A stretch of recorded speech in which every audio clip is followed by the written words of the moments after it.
이번 이제 러시아 우크라이나 침공으로 탈세계적인 신냉전 시대가 왔다 이런 평가도 나오는데요. 이 세계 안보 지형이 근본적으로 변화하고 있다라는 분석도 나오는데 받아들이시나요? 네, 러시아의 우크라이나 침공으로 인해서 사실은 명확하게 이제 권위주의 진영 그리고 민주주의 진영이라고 하는 이런 세력권 분리 현상이 지금 굉장히 가속화되고 있다라고 이렇게 좀 보고 있고요. 사실 러시아의 우크라이나 침공이 남의 일이 아닙니다. 우리가 살고 있는 동북아 지역에도 이게 지금 영향을 미치고 있습니다. 이런저런 모습으로 영향을 미치고 있습니다. 우리는 대북 억제 능력을 강화하기 위해서 동맹을 또 강화하고 있고 또 이웃한 일본과 함께 한미일 안보협력이라고 하는 기제를 통해서 이런 안보협력을 강화하고 있는 가운데서 러시아 우크라이나 침공으로 인해서 북한과 러시아가 또 가까워지고 있고요. 네. 아직은 이 북러 이런 어떤 정책 공조에 그다지 많은 관심을 보이고 있지는 않습니다만 또 중국도 이 중러북 삼국 협력에 또 어떤 관여할 가능성도 있기 때문에 이런 부분들이 우리가 살고 있는 동북아 지역에서도 분명히 어떤 군사적 긴장 고조로 연결될 수 있는 가능성이 여전히 있다 이렇게 좀 보고 있습니다. 네, 말씀하셨던 것처럼 이렇게 북러가 이렇게 밀착을 하면서 뭐 이번에 러시아 전쟁에서 북한산 무기가 많이 발견이 됐다, 뭐 화성 11형이라든가 이런 무기가 많이 발견이 됐다고 하면서 이제 우크라이나 전쟁이 북한 무기의 시험장이 됐다 이런 지적도 나오고 있는데 여기에 대해서는 좀 어떻게 보십니까? 우리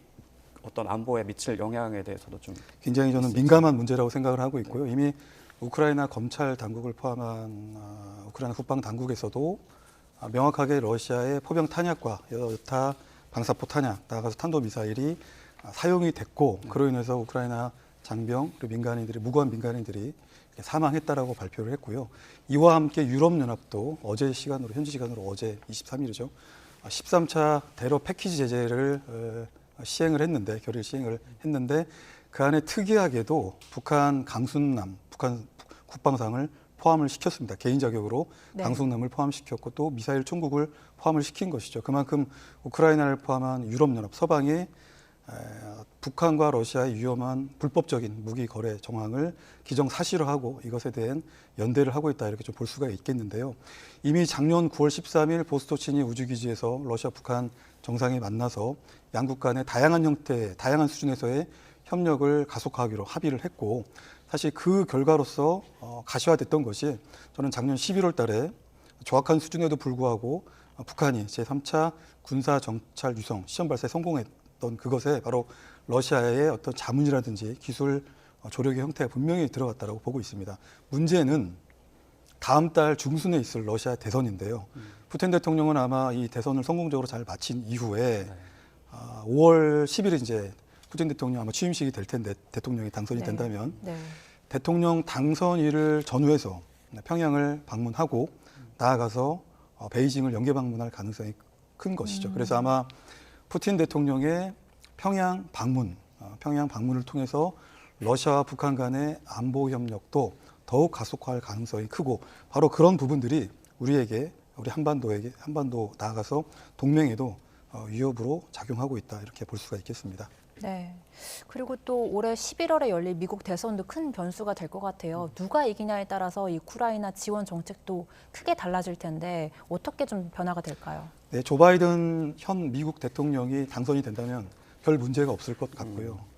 조 바이든 대통령은 진심으로 우크라이나를 돕기 위해서 많은 노력을 기울이고 있고 작년에도 사실은 우크라이나 지원을 위해서 안보 예산안을 통과시켜달라고 미의회에 그렇게 요청을 했음에도 불구하고 결국 하원 문턱을 넘지 못했습니다. 왜냐하면 하원 대부분을 공화당 출신 의원들이 장악을 하고 있기 때문에 그런 것이죠.